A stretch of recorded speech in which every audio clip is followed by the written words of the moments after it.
313 تھے، کسی کے سامنے نہ جھکتے تھے. آج 1 ارب 20 کروڑ ہے. اوروں کو چھوڑو، ہم اس ملک میں 10 کروڑ ہیں. 10 کروڑ اگر مرنے کا عزم کر لیں، رب کعبہ کی قسم ہے، مشرق و مغرب مل جائے، روس امریکہ کی قوتیں اکٹھی ہو جائیں، یہ 10 کروڑ اللہ کی راہ میں مٹنے کا عزم کر لے، ساری کائنات مل کے ان کو مٹا نہیں سکتی ہے. آج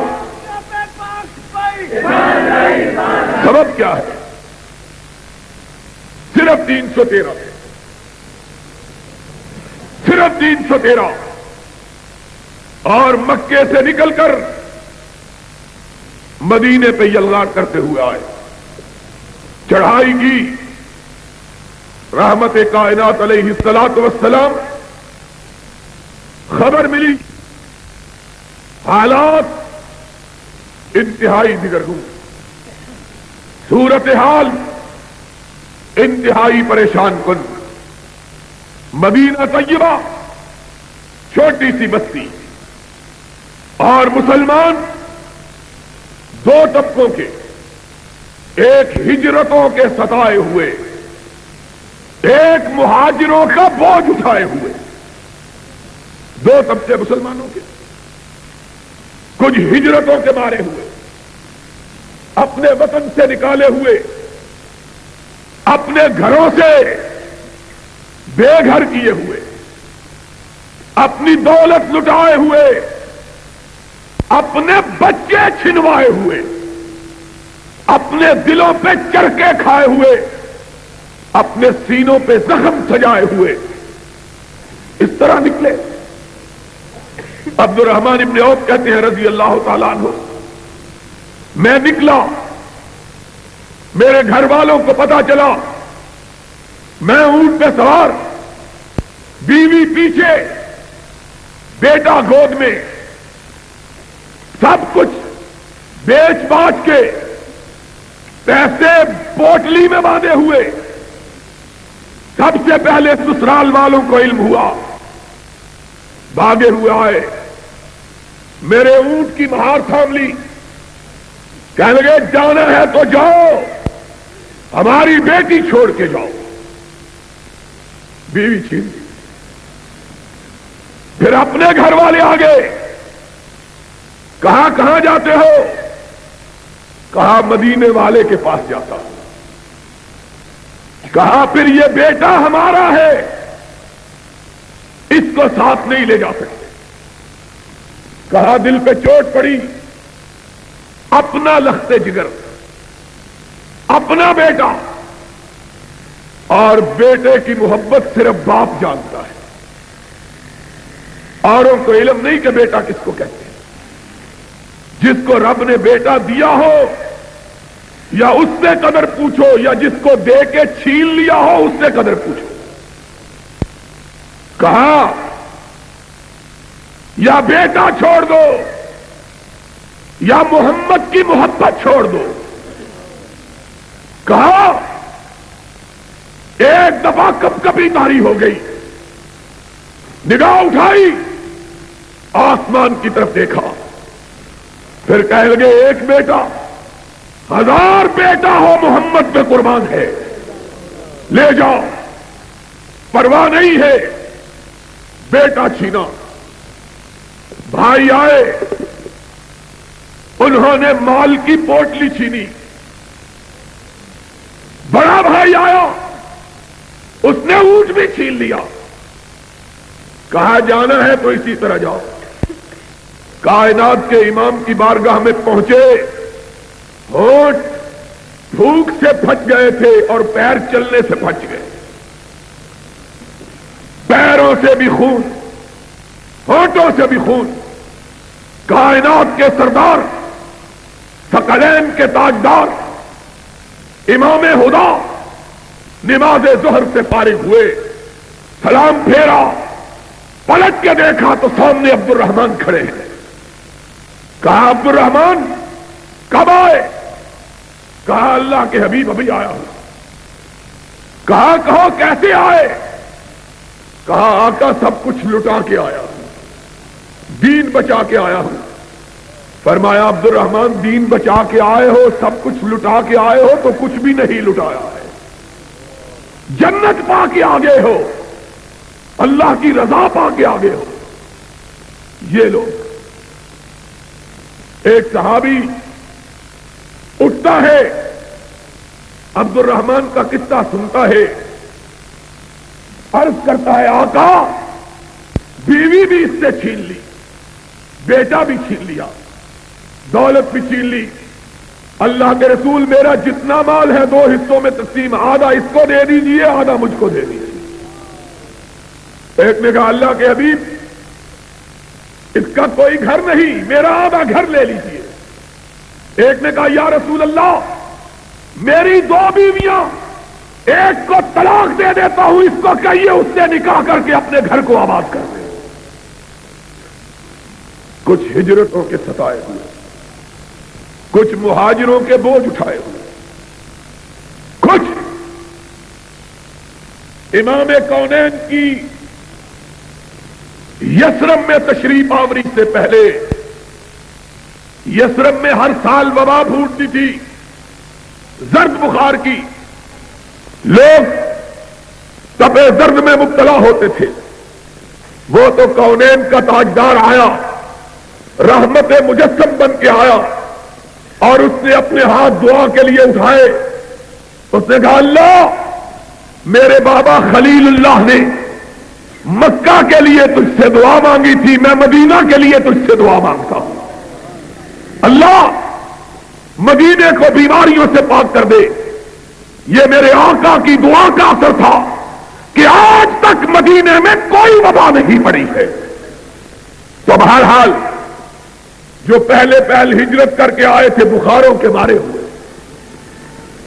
بخاروں نے ان کی کمروں کو جھکا رکھا ہے، اور بندے ہی کتنے شمار کیا گیا تو جوان 200 سے زیادہ نہیں تھے، کل تعداد بوڑھے شامل کیے گئے، اور 14 اور 15 سال کے بچے شامل کیے گئے، تو تب جا کے 313 بنے، تب جا کے۔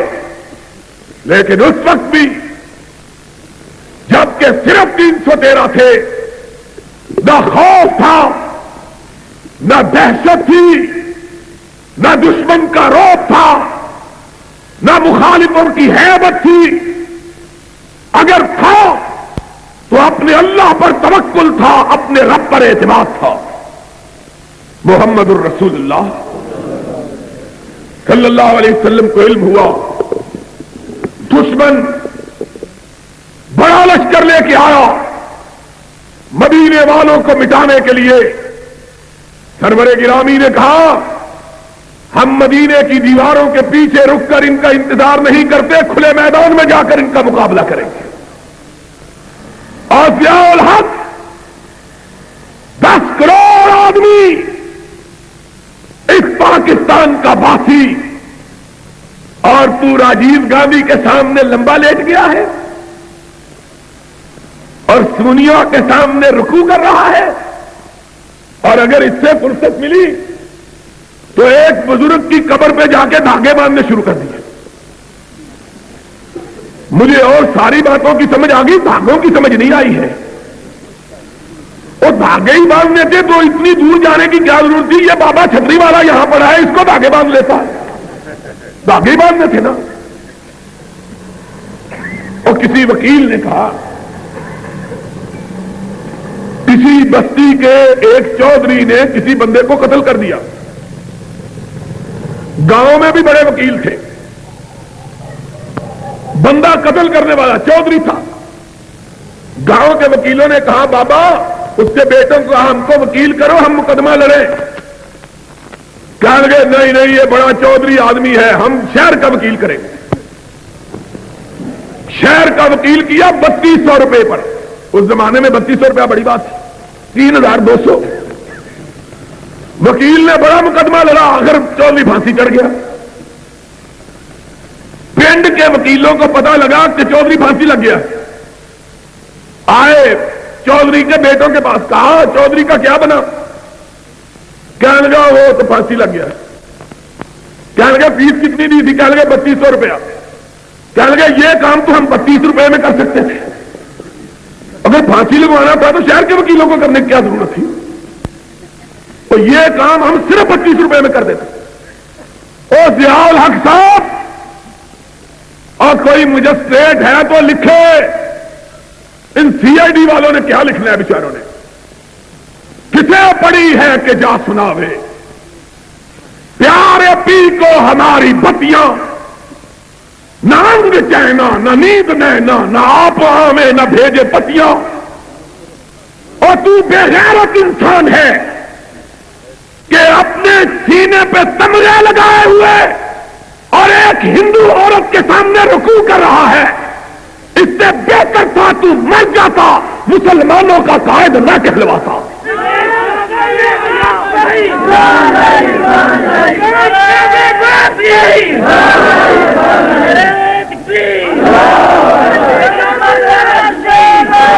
کیا کہتے ہو؟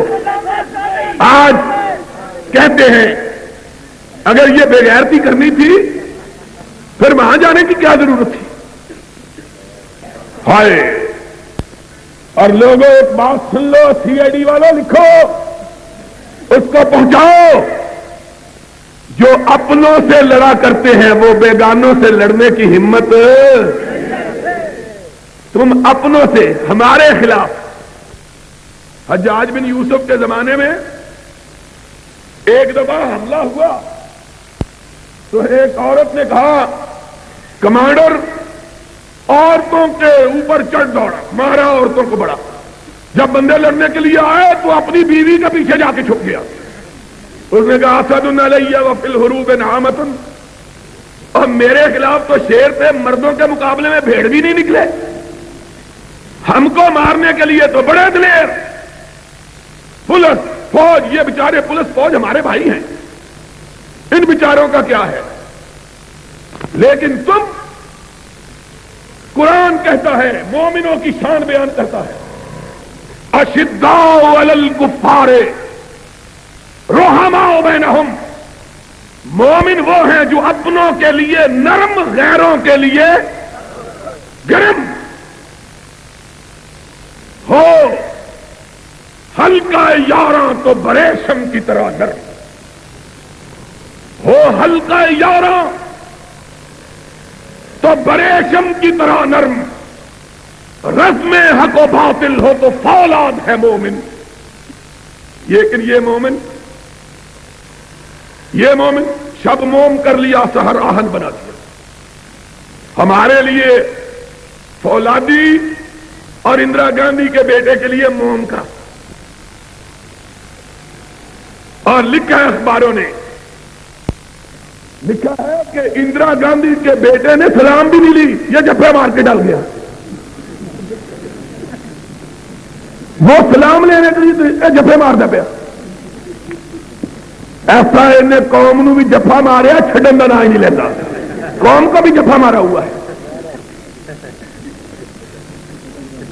اس سے سلام لینا۔ اور لوگ کہتے ہیں ڈپلومیسی ہے، یہ ڈپلومیسی اسلام کے اندر نہیں ہے، یہ اسلام کے اندر، یہ ڈپلومیسی اسلام کہتے کیا ہے؟ کہتے ہیں کوئی بات نہیں، ہم کو بچا لیا ہے۔ ہم نے کہا بزدلی سے اگر کوئی قوم بچا کرتی تو کبھی بہادروں پہ موت نہ آتی۔ بزدلی بھی کبھی قوموں کو بچاتی ہے، قوموں کو بہادری بچاتی ہے۔ آؤ، اگر یقین نہیں آتا تو محمد کے ستاروں کو دیکھو، صلی اللہ ہو، سرور کائنات کی وفات ہو چکی ہے، آپ کی نعش مبارک مسجد نبی کے ساتھ حجرہ صدیقہ میں رکھی ہے۔ لوگوں کو پتا چلتا ہے 4 گروہ، ایک کوہستان کے قبائل کا، ایک مسلمہ کے ساتھیوں کا، ایک مانعین زکات کا، ایک روم کے لشکروں کا، 4 گروہ مدینہ کی طرف دیکھ رہے ہیں۔ اور مسلمانوں، آج تمہیں اپنی تاریخ بھی بھول گئی ہے، آج کچھ یاد نہیں رہا، آج ہم سب چیزیں بھول چکے ہیں، آج ہم نے کفر کو اسلام اور اسلام کو کفر بنا دیا، آج خرد کا نام جنو اور جنو کا خرد رکھ دیا۔ گزری ابھی مسلمان، اور سوچو تو صحیح، آج بھی جس کے دل میں ایمان ہے، نبی کی وفات کی بات سن کر اس کی آنکھوں میں آنسو آ جاتے ہیں، آتے ہیں کہ نہیں آتے؟ نبی، اور جن کے پاس نبی تھا علیہ الصلاۃ، جو ان کے پیچھے نمازیں پڑھتے تھے، جو اس کے جھنڈے کے نیچے جہاد کرتے تھے، اور جو اس کے چہرہ پرانوار کو دیکھ کے اپنے آپ کو جنتی بناتے تھے، جو اس کے چہرے کو دیکھ کے اپنی آنکھوں کو ٹھنڈک میں ڈالتے تھے، آج کس کو دیکھیں؟ آج ان کو نبی کا چہرہ اقدس نظر نہیں آتا۔ کتنا بڑا غم ہے! میں کہتا ہوں سارے کائنات کے غم میں ایک طرف، اکیلے مدینے والے کی وفات کا غم، امام کائنات نہیں رہا۔ تو غم کا عالم یہ تھا کہ بلال نے حضور کی وفات کے بعد اذان کہنی چھوڑ دی تھی، اور جب لوگوں نے کہا تھا بلال اذان کیوں نہیں کہتے، تو اس نے کہا تھا اب اشہد ان محمد رسول اللہ کہہ کے میں کس کے چہرے کو دیکھوں گا؟ لوگوں کے غم کا عالم۔ غم کی حالت یہ تھی کہ لوگ کہتے تھے اگر ہمارے سینوں پہ احد پہاڑ بھی رکھ دیا جاتا تو سینہ اتنا مچلا ہوا اور مسئلہ ہوا نہ دکھائی دیتا جتنا محمد کریم کی وفات سے دکھائی دے۔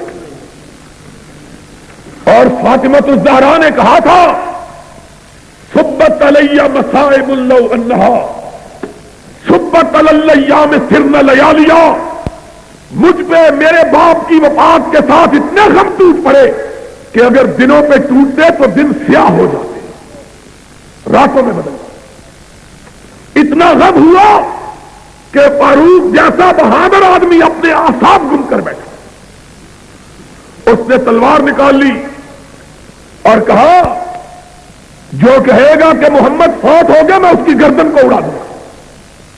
ہوش حواس گم ہو۔ مدینے میں اس طرح ہو بکا ہوا کہ اس طرح معلوم ہوتا تھا زمین کا کلیجہ شک ہو جائے گا، آسمان پھٹ جائے گا، اتنا لوگوں کو غم تھا۔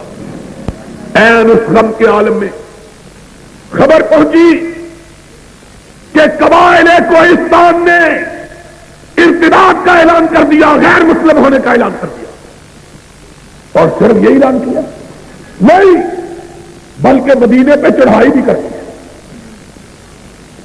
ابھی یہ خبر ختم نہیں ہوئی، اور سنو سنو، ہمارا ضیاء الحق کہتا ہے ہم کس سے لڑے، ادھر انڈیا ہے ادھر کابل ہے۔ ہم نے کہا دشمن بھی دو ہی ہے، یا شمال کا ہے یا مشرق کا اور جنوب کا ہے، اگر تم سے نہیں لڑ سکتے تو فوج رکھنے کی ضرورت کیا ہے؟ پھر کراچی کے سمندروں سے لڑنا ہے، پھر کس سے لڑنا ہے؟ یا اپنی قوم سے لڑنا ہے؟ دشمن تو یہی ہے۔ ان کا مطلب یہ ہے کہ دشمن بھی ہماری مرضی کا چھوٹا سا ہونا چاہیے، تب ہم لڑیں گے۔ جس طرح ہمارے ہاں کبھی رستم زمان ہوتے تھے اور نوکی سے جھگڑا ہو گیا، اس نے ایک ہی پٹخی ماری، بازو نکل گیا، کہنے لگا بڑا بھائی مان ہے میرا بازو توڑ کے مجھ کو گرانا چاہتا ہے۔ انہوں نے کہا کچھ بھی کر رہے ہو، پیار کر رہے ہو۔ ان کا مطلب یہ ہے رستم زمان ہم بنے کن کو گرا کے؟ مولی عبد الخالق قدوسی کو گرا کے۔ یہ بیچارہ تو پہلے ہی گرا ہوا ہے۔ ضیاء الحق بھی کمانڈر ان چیف ہے، سالار ہے، اور مقابلہ کرنا چاہتا ہے کس سے؟ مولوی فضل الرحمان سے یا بڈھوں کی یتیم بیٹی سے. اور بیچارہ اس کا باپ ہمارا مقابلہ نہیں کر سکا، تم اس کی بیٹی سے مقابلہ کر رہے ہو. حالت کیا ہے ان کا؟ مطلب یہ ہے دشمن بھی ہماری مرضی کا. اور جب سیاچین پہ انڈیا نے قبضہ جما لیا، انڈیا نے فوجی دور میں، سیاستدانوں کے دور میں نہیں، فوجیوں کے دور میں، مارشل لا کے دور میں، کہتے ہیں قبضہ کر لیا، پھر کیا وہاں تو گھاس بھی نہیں ہوتی، گھاس تو اس سڑک پر بھی نہیں ہوتی، یہ بھی انڈیا کو دے دو. پھر گھاس تو تمہارے سر پر بھی نہیں ہوتی. یہ عجیب بات ہے، یہ عجیب جواب ہے. قومیں مقابلے کرنے کے لیے یہ سوچا کرتی ہے گھاس ہوتی ہے کہ نہیں ہوتی. وہ کسی بھیا کی طرح کہہ گا ہمارے ماموں کے گھر آنا تو پھر ہم سے لڑائی کرنا، پھر ہم تم کو دیکھیں گے. بھائی لڑائی کے لیے پہلے تمہارے ماموں کے گھر ڈھونڈے کدھر ہے. ان کا حال دیکھو ذرا. یہ مسلمان ہیں جنہیں دیش کے شرما یہود. کیا مسلمانی ہے؟ تم ہنستے ہو، کعبے کے رب کی قسم رونے کی بات ہے، رونے کی بات ہے، رونے کی. جب 313 تھے تو ڈرے نہیں تھے، جب 313 تھے تو، اور اب 10 کروڑ ہے اور منہ پتیلے جتنے بڑے ہیں. 10 کروڑ. لیکن کونین کے تاجدار نے کہا تھا، کونین کے تاجدار نے کہا تھا F-16 بھی ہیں، F-15 بھی ہیں، میراج بھی ہیں، مگ بھی ہیں، لڑتے نہیں. اور کونین کے تاجدار نے جب مومنوں کو لڑایا، نہ کسی کے پاس تیر تھا نہ تلوار تھی، کسی کے پاس نیزہ تھا تو ڈھال نہیں تھی، اگر کمان تھا تو چھوڑنے کے لیے تیر نہیں تھا، اگر تیر تھا تو بچاؤ کے لیے زرہ نہیں تھی، لیکن تھا تو رب پر ایمان تھا، اللہ پر اعتماد تھا. اور انہی کے متعلق اقبال نے کہا تھا کہ کافر ہے تو شمشیر پہ کرتا ہے بھروسہ، اور مومن ہے تو بے تیز بھی لگتا ہے.